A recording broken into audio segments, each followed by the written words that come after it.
All right, so I haven't really talked about my military service much in these videos. I think I should take a few minutes to talk about it. It's Veterans Day this week, and I never knew that I was going to join the military. It was the last thing I thought I was going to do growing up. I didn't know anybody who was serving. I didn't know anybody who had recently served. Of course, my grandparents, but it kind of skipped a generation. And the military service, to me and to all of my other family members, was just something that you do because you don't know what you want to do, or you can't take care of yourself and you need that proverbial, boot up your butt to get your life in order. Maybe it's part of a plea agreement with, district attorney, but people that are college bound don't go to the military. And I was college bound, and I did go to college. But out of my college experience, out of my law school experience, and out of my military experience, there was one that provided benefits that were more profound in magnitude and much greater in quantity than the other two combined. That was joining the military, in boot camp especially, but furthermore, my deployment to Africa and getting pinned as a Chief Petty Officer.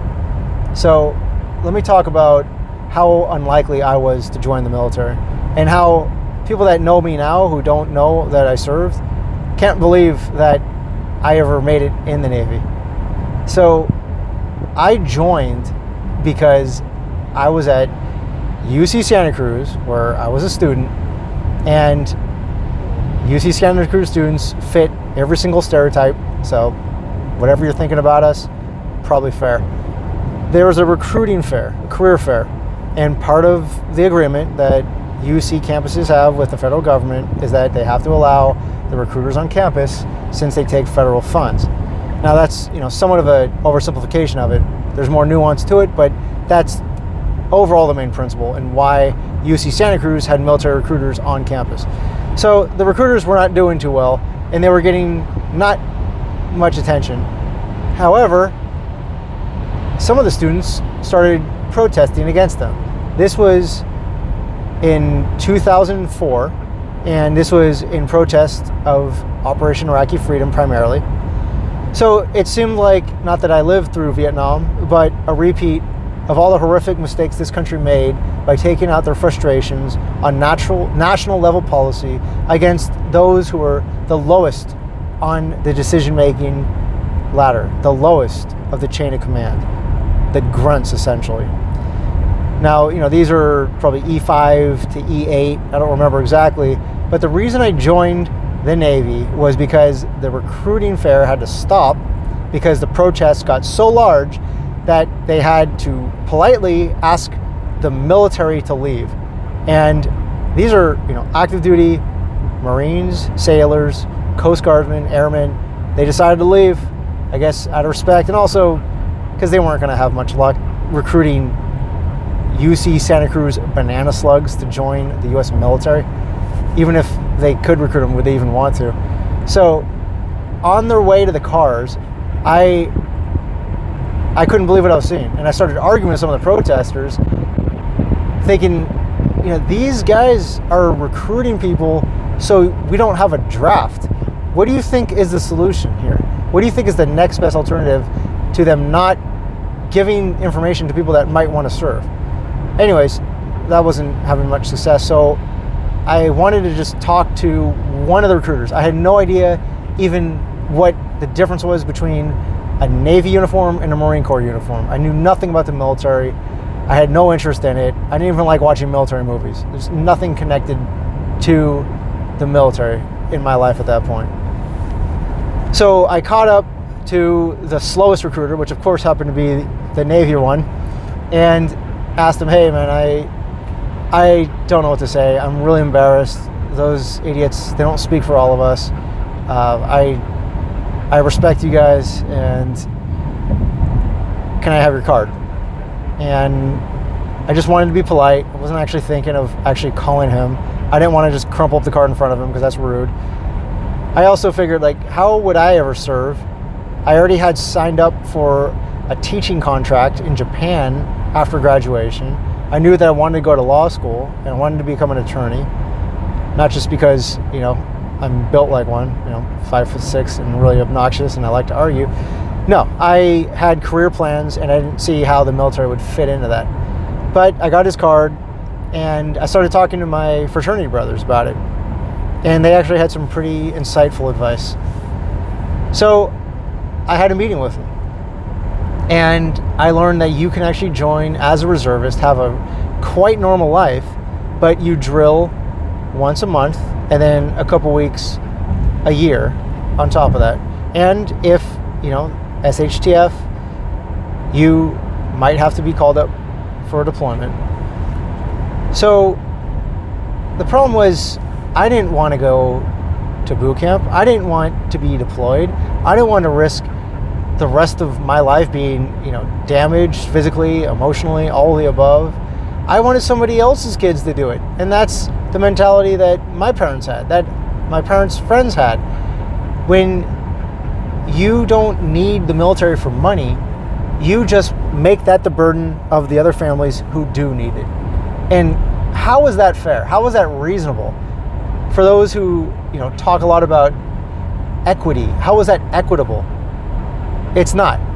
It's totally hypocritical if you claim to have compassion and you want to help, but you don't want to risk your life or the lives of your kids. You'd rather have other families risk theirs.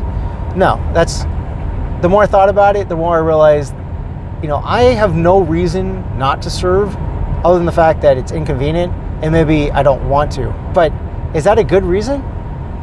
So fast forward to 2022. I joined in 2007. I've been a reservist ever since. I started, as a seaman recruit and then gradually got rank, picked up E7, Chief Petty Officer, in 2014. And, that's been, 2017, and that's been, just an incredible journey. And here's a couple of things that I benefited from with that. So my discipline, I have the ability to push through just about anything. Now, discipline and reliability are not necessarily the same thing, right? You can be disciplined to, eat one meal a day, disciplined to go work out, every morning, but reliability is different. And it's in such short supply these days. It is uncommon to find somebody who doesn't just say what they're going to do, they do it. Even rarer is that you don't learn about what they're going to do, you learn about what they did. They didn't tell you all the great things that they were going to do, how great they were going to accomplish the assignment. You learned about it because you received their finished assignment from them. They got it done while everybody else was telling you about the great things they were going to do. Next, your camaraderie. That's been fantastic. I'm naturally a pretty introverted person, and that has brought me out. That has forced me, especially when I became a chief and joined the Chiefs Mess, to be part of the team. And I'm still pretty weird, I'm still pretty eccentric, but my brothers and sisters in the Chiefs Mess have been unbelievably accommodating, and they don't tell me just the things I want to hear. They tell you the things you need to hear, especially at boot camp, and especially if you become a chief. I'm not going to talk about the training because that's confidential. Wait till you become a chief to learn about that. But that was another milestone in my life that I think has forever changed me. One of the things I got from my Navy experience is being able to deliver a brief that is extremely well rehearsed to a small or an enormous group of very intelligent people. Now, if you've never served, it's easy for you to assume that those who are serving served because that was their first and last option. They didn't have another option. They didn't have a better option. They didn't have the money to do anything else. They needed the money from the government. They needed the benefits. They needed the health care. They needed the education. They needed the child care. And that's why they joined. And I can prove to you from my personal experience right here that I had plenty of other options. And I still have plenty of other options now. None of them 4 years old. I'm a licensed attorney. I've been in practice for 10 years. You know, I'm in a Tesla Plaid. I don't serve because I need anything tangible from it. I've benefited so much from my service that I feel compelled to give back in any way that I'm able to. And I don't have kids. So whenever a junior sailor comes to me for help, for advice, I'm obliged to help them.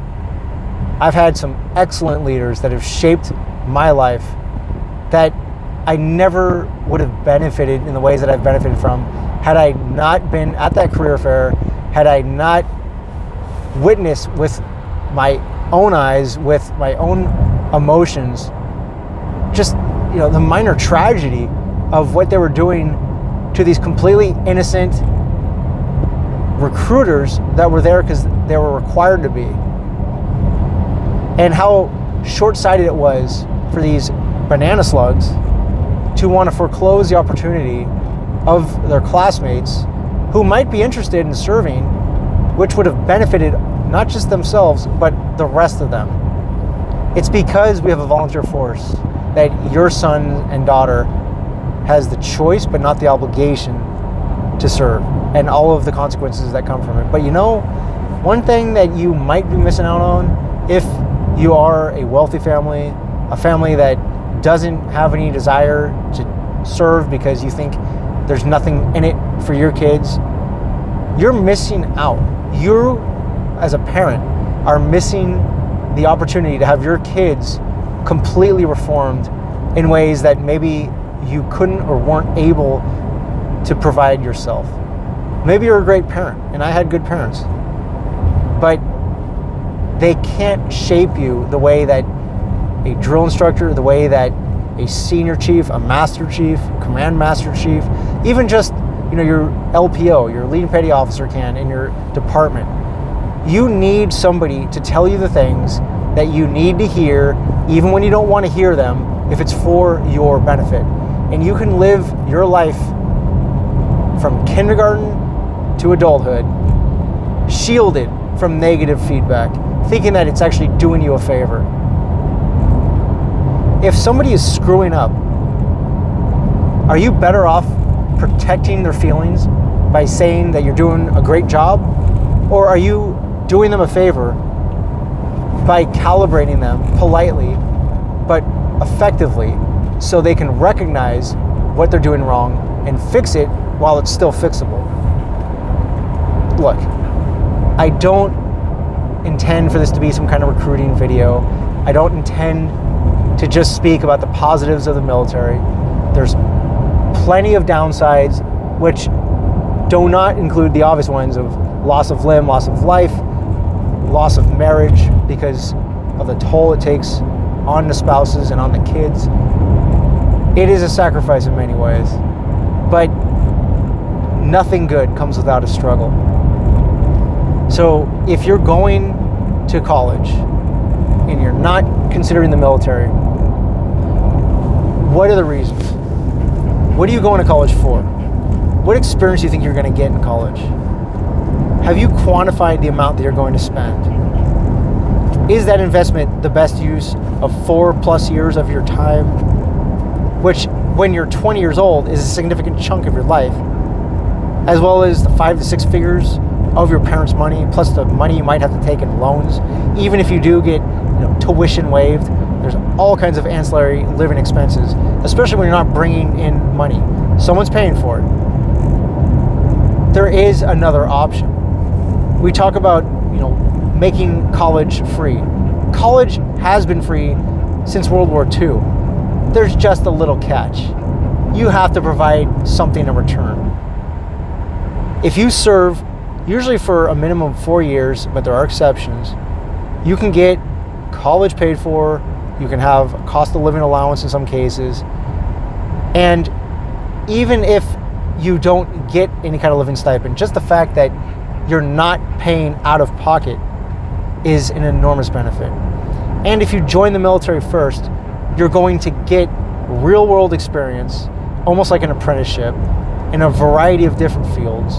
So you can actually get a real understanding of, maybe you do like law, as a legal man. Maybe you really like administrative work as a yeoman. Maybe you're a real big gun nut, gun guy, gun chick as a master at arms, as a gunner's mate. Maybe you really want to get involved in electronics as an electronics technician. Maybe you have a profound interest in computers and technology and networking. So maybe you want to go as an IT, information technician. Maybe you want to be a cook. Maybe you want to be a police officer. All of these things you can do in the Navy, get paid to do it, get valuable experience, in some cases even get an AA while you're at it. And then once you've actually had your feet wet, then and only then should you consider college, if it's a necessary stepping stone. But before you consider that, go on a deployment. Do a remote learning class. You can take college courses, oftentimes for free, remotely, during your off time, from anywhere in the world. So these are things that if people didn't just rush in to do what everybody else does, they might get better results than everybody else gets. I didn't expect for this to go this long. If you're still watching, I hope you found this helpful. I don't think I'm going to make another one of these videos unless people found it interesting. But these are things that have been on my mind for a long time. I thought about writing a book about why I enlisted, because I want other people who came from a background like me, who never considered military service and viewed military service as kind of the last respite for someone who doesn't have any better options or any other options at all. That is not how the military service should be viewed. It's one of the proudest things I've ever done, one of the most personally beneficial things I've ever done, and it got me my wife. I met my wife because I was in San Diego for deployment. We've been married for 8 years. Honestly, it's the most successful marriage I've ever seen, and it happens to be mine. And if it wasn't for the deployment and the workup cycle that brought me to San Diego, I'd probably still be single. And my life would be completely different, especially if I had never even joined the military. I know how hard it is for young men especially. It's even harder than it was for me when it was hard for me back then. You feel like you're alone. You don't know what you're going to do. It feels like everybody else is successful and they're just flaunting it. And it seems so easy to be successful, but why is it so hard for you? I get it. Most of these overnight successes took decades to become an overnight success. Joining the military is not the answer to all your problems, but it is the answer to many. With structure comes routine progress, reliable results, rather than flailing and trying haphazardly and half-assedly a multitude of different things each month and wondering why you're staying in the same position. If you go in 8 different directions at once, you're going to stay in the same direction, in the same position. The military provides the structure that a young person needs. Even if you think you don't, there's going to be gaps in your skill set, gaps in your motivation, your devotion, your dedication. And if you don't want to join the military, that's up to you. But what is your better alternative? So have a deliberate discussion with people that you disagree with about this decision. If you're dead set on not joining, talk to somebody who you know will encourage you to join. And if you think, absolutely, I'm going to join the military, it's going to be great, I'm going to get money for college, I'm going to travel the world, it's going to be a blast, I'm going to have new adventures, talk to somebody who's served, especially somebody who didn't have particularly good experience. You want to know as much as you can so you can make the most informed decision possible. Look up the quote from Colin Powell about how you never need 100% of the information to make a decision, but there's a basic threshold of approximately 40% that you should at least have as a baseline, and you never need more than about 70 or 80% to make a decision. You need more than 0, you need less than 100%. Don't make a decision based on either. This is a life-changing decision. So if you've spent 20 minutes of your life watching this, you are on the right track. You're someone that takes your future seriously and can make a decision that will benefit you for the rest of your life. Don't do what everybody else is doing. Crowds follow crowds, and the average person, unfortunately, is average. 50% of all people are average. 51% are below average. All right, so figure it out. I hope you can make the best decision for your environment. If you do have comments about this, I'll read them. I'll respond if it's appropriate. I don't know if anybody's even still watching at this point, or I'm just rambling in my car to my dog, but even he's tuned out, it looks like. So thanks for watching. Goodbye.